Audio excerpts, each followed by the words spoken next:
Hi everyone, welcome back to my channel. In this series of video, I'm going to talk about the unit biotechnology. Let me start this series with the first chapter, that is principle and processes. Before getting into the chapter, we'll try to learn the meaning of the term biotechnology. The name biotechnology has mainly two words, that is bio and technology. As you all know, bio means living organism and technology means technique. So biotechnology deals with the technique of usage of different living organism to produce the product that are beneficial for the human being or the mankind. Or biotechnology deals with the technique of making use of different living organism to produce the product that are beneficial for the human being. Or in simple term, biotechnology uses different kinds of living organism to produce the product that are beneficial for the human being. That is the meaning of the term biotechnology. Biotechnology is not a new science. Even our grandparents hundreds of years ago or thousands of years ago knew the concept of biotechnology. Yes, you heard it right. Even our grandparents knew the concept of biotechnology. So with the help of this knowledge of biotechnology, they prepared the food product like curd, dosa batter, idli batter, wine, bread, cheese, etc. So while preparing all these food products, different microorganisms are used or they are microbe mediated process. So because of the knowledge of biotechnology, our grandparents prepared all these food products. So biotechnology is not a new branch of science. Anyhow, nowadays or at present, the term biotechnology is used in a very restricted manner, in which biotechnology refers to the process in which genetically modified organisms are used to prepare the product in a large scale which are beneficial for the human being. So nowadays biotechnology means it is a process in which genetically modified organisms are used to prepare the product which are beneficial for the human being. So that is the meaning of biotechnology at present time or nowadays. And the best example for that is production of insulin. As you all know, insulin is produced within our body which will regulate the blood sugar level, or beta cells of the pancreas is a one which will produce insulin that regulate the blood sugar level.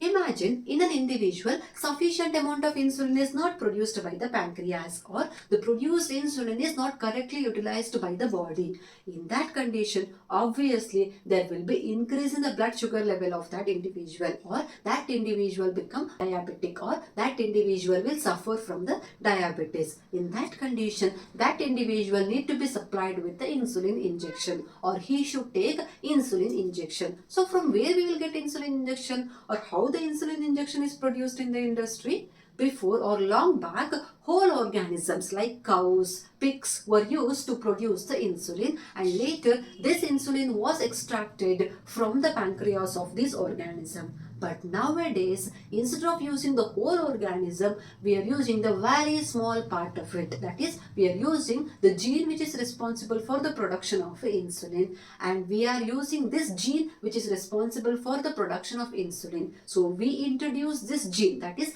gene of interest or desired gene, or gene that produces insulin into the plasmid. What do you mean by plasmid? As you have already studied, plasmid is a extra chromosomal self-replicating circular double-stranded DNA which will be present in certain bacteria. So certain bacteria have this plasmid which is nothing but the extra chromosomal self-replicating DNA. So what we did? We have introduced gene of interest or gene which produces insulin into the plasmid, and now that DNA or plasmid become rDNA or recombinant DNA, because we have introduced the gene of interest or gene which is responsible for the production of insulin into that plasmid. So now it will become rDNA or a recombinant DNA. Later, this rDNA is introduced into the Escherichia coli, because E. coli will multiply at a very high rate or very fast. That's why we transferred this rDNA into the body of another bacteria, that is Escherichia coli. So in the Escherichia coli, this rDNA, because it is a self-replicating plasmid it is, so it will multiply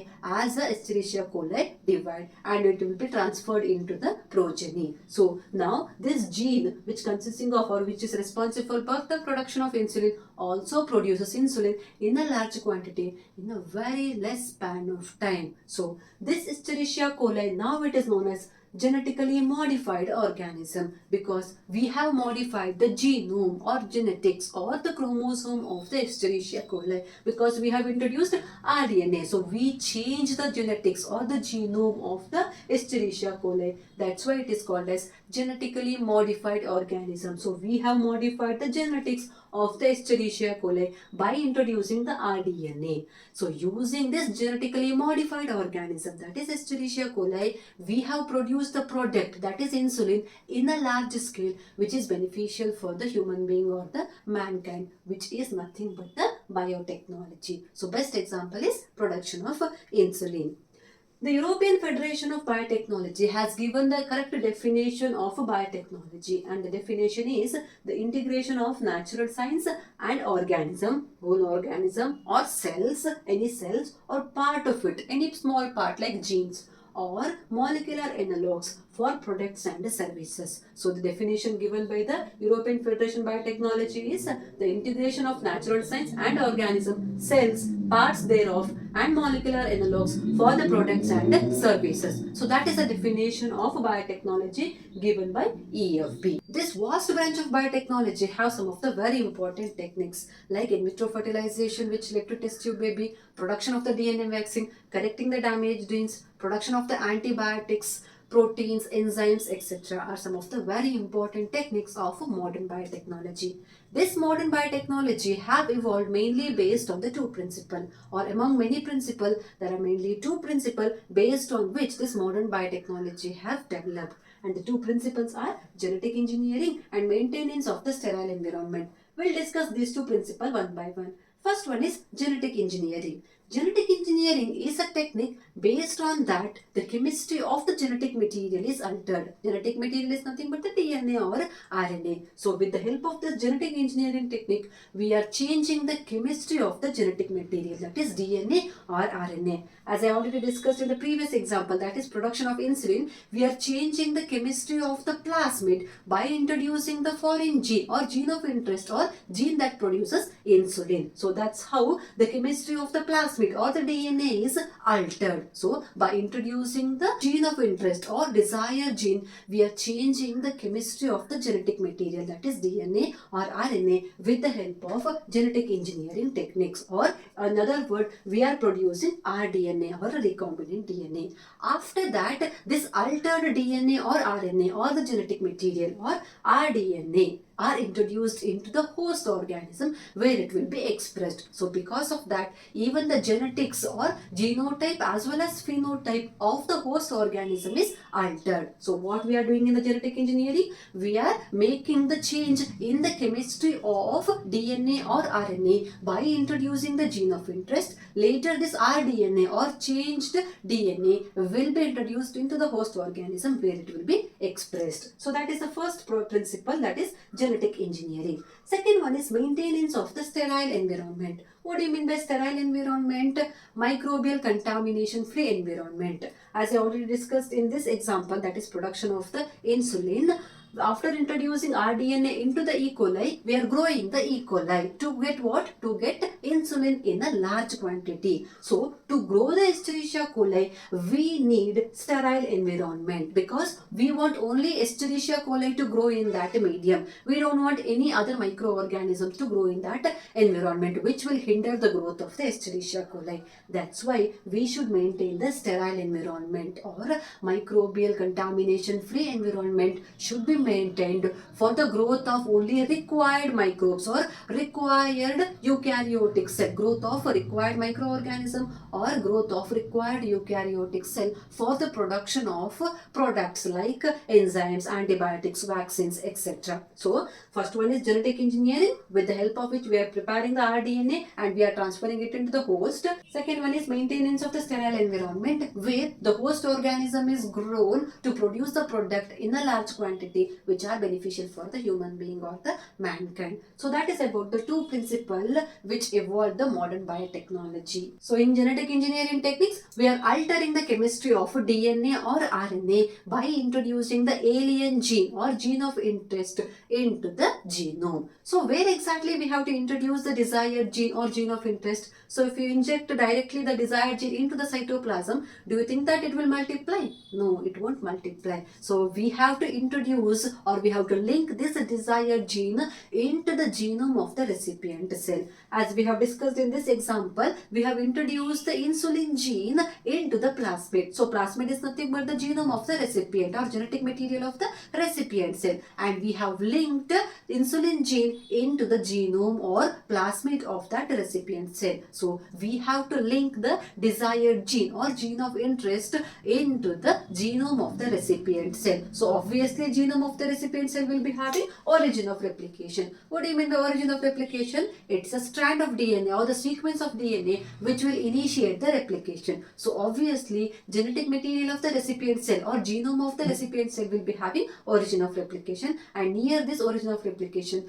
we have to link the desired gene or gene of interest of the recipient genome or genetic material of the recipient. Then only it will multiply. So along with the multiplication of the genetic material of the recipient, even the gene of interest will multiply to produce the product that are beneficial for the human being. So that is how we have to introduce the desired gene into the genome of the recipient, or that is how we have to change the chemistry of the genetic material, or that is how rDNA or recombinant DNA is synthesized. Now we'll talk about how first rDNA or recombinant DNA is produced, or first instance of production of rDNA or recombinant DNA. First rDNA is produced by Stanley Cohen and Herbert Boyer in 1972. So Stanley Cohen and Herbert Boyer in 1972 first developed rDNA or recombinant DNA, and they used antibiotic resistant gene of Salmonella typhimurium. So first they took antibiotic resistant gene or gene which is responsible for the antibiotic resistance property. So they took this antibiotic resistant gene of Salmonella typhimurium and they linked that gene with the plasmid of another Salmonella typhimurium. So what they did, they cut the gene which is responsible for the property of antibiotic resistance. So they cut the antibiotic resistant gene from the plasmid of one Salmonella typhimurium. And how they cut that particular gene? That is with the help of restriction enzyme. So restriction enzyme is a molecular scissor which will cut the DNA at a particular site. So with the help of this restriction enzyme, they cut this antibiotic resistant gene from the plasmid of one Salmonella typhimurium.